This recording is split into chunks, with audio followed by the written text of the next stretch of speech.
પાકિસ્તાન બોર્ડરથી આવેલ મસાલ યાત્રાનું ડીસામાં થયું ભવ્ય સ્વાગત। ભારત પાકિસ્તાન બોર્ડર પરથી તન્નોટ માતાના મંદિરથી મહારાષ્ટ્ર રાજ્યના માલેગાંવની મસાલ જ્યોત પદયાત્રા ડીસા આવી પહોંચતા ડીસા ખાતે ભવ્ય સ્વાગત કરવામાં આવ્યું।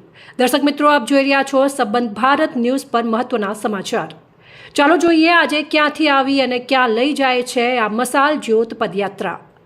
મહારાષ્ટ્ર રાજ્યના માલેગાંવ ખાતે રેણુકા મિત્ર મંડળ દ્વારા 12 વર્ષથી અલગ અલગ ધાર્મિક સ્થળોએથી મસાલ જ્યોત લાવી નવરાત્રિના આગલા દિવસે માલેગાંવ તથા આજુબાજુ 30 જેટલા ગામ લોકો એકઠા થઈ આ જ્યોત દ્વારા પોતાના ગામ ખાતે જ્યોત લઈ નવરાત્રિની શરૂઆત કરવામાં આવે છે અને ત્યાં લગભગ 25,000થી વધુ લોકો માલેગાંવ ખાતે મહાકાળી માતાના મંદિરે આવી આ જ્યોતના દર્શન કરે છે।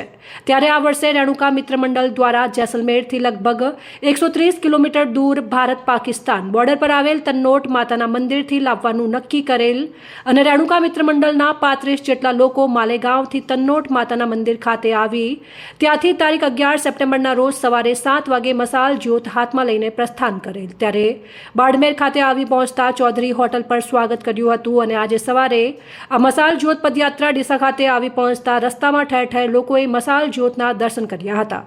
આ પદયાત્રા જ્યોત માલેગાંવના નગરસેવક વિજય ગોવિંદ દેવરે ઉર્ફે ગુજ્જુ અન્ના પોતાના સ્વખર્ચે 12 વર્ષથી આ મસાલ જ્યોત પદયાત્રાનો સંપૂર્ણ ખર્ચ પોતે કરે છે અને રેણુકા મિત્ર મંડળના 35 જેટલા લોકો એકસાથે મળી આ કાર્ય કરવામાં સફળ થયા છે। આ મસાલ જ્યોતનો ડીસા રાજમંદિર ખાતે વિશ્વ હિન્દુ પરિષદ દ્વારા સ્વાગત કરવામાં આવ્યું હતું। ત્યારબાદ ખત્રી સમાજની વાડી હિંગળાજ ભવન ખાતે સમાજના લોકોએ ઢોલ નગારા સાથે સ્વાગત અને સામૈયું કરી પદયાત્રીઓને ચા નાસ્તાની વ્યવસ્થા અને આરામ માટેની વ્યવસ્થા કરવામાં આવી હતી।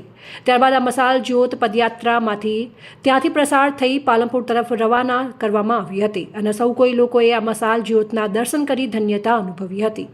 અહેવાલ અમૃતમાળી, સંબંધ ભારત ન્યૂઝ, ડીસા।